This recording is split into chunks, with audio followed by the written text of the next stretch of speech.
청담동에 한 초등학교 200m 안에 엑셀 방송 스튜디오가 이제 생겨가지고 논란이 되고 있더라고요. 크게는 두 가지 관점에서 바라볼 수 있을 것 같아요. 첫 번째는 교육환경보호법상 교육환경보호구역인 200m 내에 그 엑셀 방송 스튜디오가 있는지, 이게 형식적인 측면이고요. 두 번째는 엑셀 방송 스튜디오가 교육환경보호법상 금지 업종이나 유해업소에 해당되는지, 이 실질적인 측면, 이 두 가지 관점에서 바라볼 수 있을 것 같아요. 이제 외형적으로 봤을 때는 이제 스튜디오 대여업으로 지금 등록이 되어 있는 거잖아요.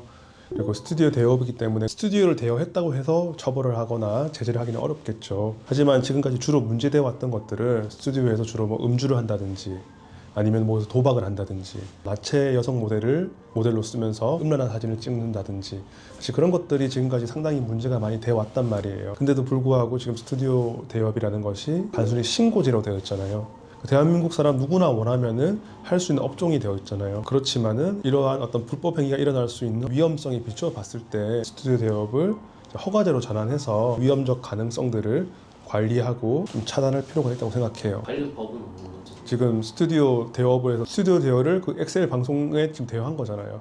그러니까 외형적으로 봤을 땐 불법이 없잖아요. 그렇지만 실질적으로 봤을 때 그 외형이 합법적으로 보인다 하더라도 그 실질이 불법이면은 당연히 거기에 대해 가지고 제재할 수 있는 여러 가지 방법들을 찾아야죠. 이게 성인 방송이거든요. 근데 학교 보호구역 내에서 성인 방송하는 건 합법인 거예요? 그 부분도 조금 이제 들여다볼 필요가 있겠죠. 스튜디오 대여업에서 외부적인 노출도 전혀 없고 송출도 당연히 아이들이 볼 수 없다. 그러니까 그곳에서 그거 찍는 것까지도 다 금지되는 거냐. 그런 찍는 과정에서 외부 노출이 있거나 밖으로 나와가지고 좀 부적절한 것들이 있었을 때 그런 것을 금지하는 것이냐. 저는 이런 경우에 관련 법령에 어떤 명시적인 단어라든지 표현이 없을 때 그것을 해석한 어떤 판례라든지 어떤 행정청의 유권 해석이 있으면 좋겠지만, 사실 그것도 없는 경우가 있잖아요.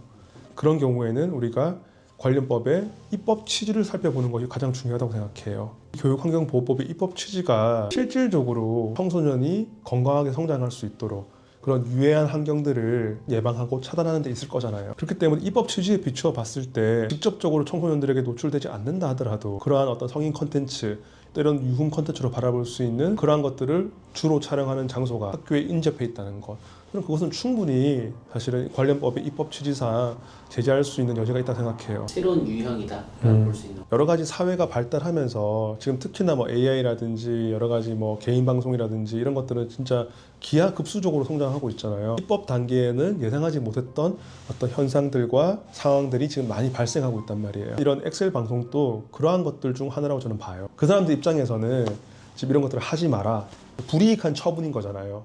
아니면 어떤 형사처벌을 한다고 하면은 법이 있어야 돼요. 법이 뒤에 생겼는데 법이 생기기 이전의 행위를 소급해서 처벌하는 것은 원칙적으로 금지돼요. 어쨌든지 간에 입법이 생겨서 이때부터는 이제 이런 행동들을 못하게끔 막아나갈 거란 말이에요.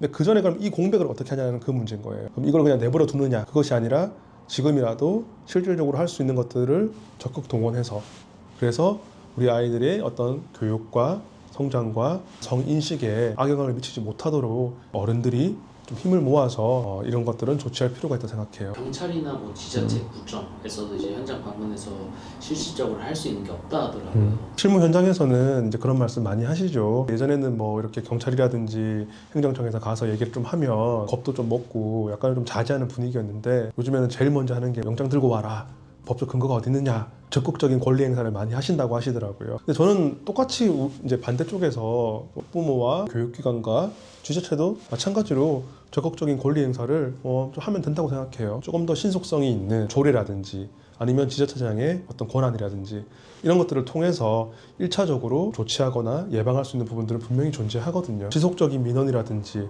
단속이라든지 행정 지도라든지 또 주변을 예를 들면 순찰하고 하면은 그쪽도 사실은 그런 거 무시하면서 그런 것들 하기 쉽지 않을 거란 말이에요. 이런 것들을 지금 규제해 나갈 필요는 충분히 있다고 생각해요. 학부모님들이 민원 말고도 또 다른 방법도 있을까요? 법적으로 봤을 때도 영업정지 가처분이라든지 여러 가지 법적 조치를 시도할 필요는 있다고 생각해요. 학부모님들이 그 아이들의 대리인이 돼서 할 수도 있겠죠. 가처분으로서 그런 위험성을 제어할 필요성이 충분히 있다고 생각하거든요. 가처분의 긴급성 측면에서 봤을 때 이제 입법이 되기까지 실효적인 조치가 이제 완성되기까지는 상당히 이제 시간이 필요하잖아요. 근데 그동안 사실 아이들이 입을 수 있는 교육의 피해라든지 어떤 성장의 피해라든지 올바른 어떤 성인식에 대한 피해라든지 이런 것들은 긴급하게 조치할 필요성이 있고요. 또 그런 것들은 단순히 금전적으로 보상이 되는 것들이 아니잖아요. 가처분을 통해 가지고 그 위험성을 제어했을 때 얻게 되는 이익과 그 가처분으로 인해 가지고 받는 피해를 보통 이제 비교 형량하거든요. 아이들의 어떤 안전한 교육 환경이라든지 올바른 성인식이라든지 이런 것들에 비추어 봤을 때 아이들의 어떤 등하교 시간에 그런 것들을 하지 못하게 하는 가처분은 인용될 가능성이 있다고 봐요. 어떤 부분이 좀 개선돼야 된다 생각하세요? 언론에 나온 내용 보면은 법이 없으니까는 뭐 할 수 있는 게 없다라는 식의 내용들이 꽤 많이 있는 것 같아요. 저는 사실 그렇게 바람직한 관점은 아니라고 생각하거든요.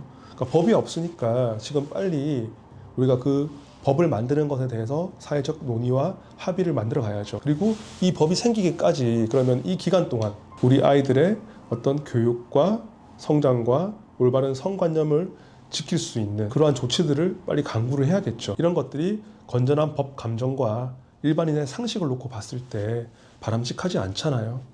그리고 이런 것들은 지금 아이들이 어떻게 할 수 있는 부분이 아니잖아요. 어른들이 조금 나서서 이런 것들을 조치해주고 보호해줄 필요가 있다고 생각해요.